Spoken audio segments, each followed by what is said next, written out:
sana imparator! Selam sana imparator! Selam sana imparator!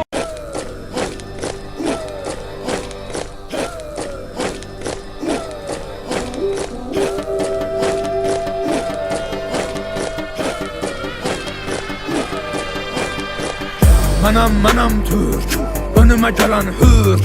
Danışan min dilə, hər gün bir hilə. Bərkiyə qadağalarım, doğrana dilim il ilə. Mənəm burada sahibi mülkətim, türkdü qanım türk. Yer üzündə kul mənəm, düşmanım ağul mən. Nəsimi kamanından bıraxdığı o tir, mənəm tir mən.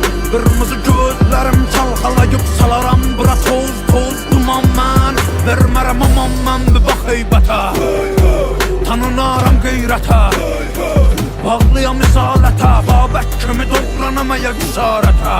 Düşəm əgər isarətə, mübarizəm tək başımı yığınıza qəniməm. Əlimlə verəm vətənə paytəni, mən öncədən bir ki çoxunu bəliyərəm. Boyanam qana türkümü məliyərəm, ayaq olcu qurdlar rəqs eləyir, yer gəlir gəng eləyir. Əlim tüfəngimə, kim gəlir cəngimə, Baladaşım ol gənginə, gölgəmə hürkür, özüm qorxuya bürkür. Mənim elimdir türküm şükür, şükür bükür bükür. Yırtıcı ələmin vaxtıdır, artır qədəmin, mədəminə səbəb olacam ey mənə deyən bax. Mənim Mehmedçiklərim hər biri xan, məni qan, vətənin hər yarasına gecə tezi var, alınacaqdır intiqam. Ağır durmamışıq, qurulur plan, ey qıvrılan ilan, bil qartalın baxır inan. Qan qoxusu gəlir gümancı, sığmır bura qorxular, bizdə bunlar çoxdular. Can gələnlər yurda, qan edənlər burada, qüdrət artır nurdan, hörmət vardır qurda.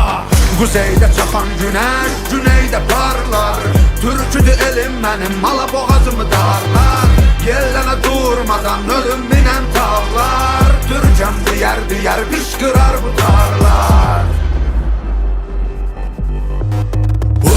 İki omzumda da Selçuklu Kartallı, Oğuz boyundan gelir aramızdaki kan bağı. Yapayalnız yürüyüp de esir alırız dağı, bu Kürşat'la Kırkatlısının da yepyeni çağı. Ayranla kımız, ikisi de aynı gel. Gök birer kızıl çıkar, aynı sen aynı ben. Orta Asya'dan dünyaya çekik göz karatan, karadan da yürür gemi, dedem bizde dümen. Kuşatıp toprağa gömen elbet bilir yerini, dedem Korkut tüm alemin zemini. Gözde kaynatıyoruz içtiğimiz çayın demini. Cengiz Han'dan selam var, dedi kırın kalemin bilini. Şimdi buradan kalk, evren koca bir park. Kader son durak, ortada sofra kurak. Muhtaç olduğun kudret damarlarında asil kan ruh. Biz yeni tufanız, adımızda ruh. Quzeydə çaxan günəş, güneydə parlar, türküdür elim mənim, mala boğazımı darlar.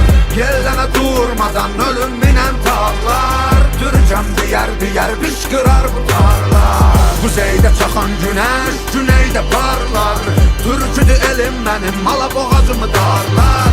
Yellənə durmadan ölüm minən tağlar, türkəm diyər diyər qışqırar bu tarlar.